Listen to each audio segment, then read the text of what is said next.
What's up mga kalapatids? So, hindi ko lalakasan yung boses ko dahil meron tayong ibon dito na malapit na mangitlog mga kalapatids. Ayan. So, ilalabas niya yung itlog niya sa perch mga kalapatids. Ayan. So, mukhang mababasag na naman yung itlog niya. So, okay lang dahil panlaban naman natin yan. So, pagkatapos niya mangitlog mga kalapatids, bibigyan natin ng ideal pills na pangontra sa stress. Kasi sigurado stress na stress to. Ayan na, ilalabas na mga kalapatids yung itlog. Kaya huwag tayo maingay dito.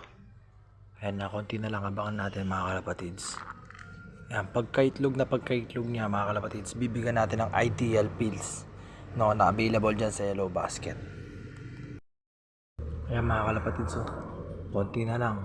Stress na tong ibon na to. Ayan, so ngayon kung pumunta doon at magpakita sa kanya, so punta tayo dito, check natin siya.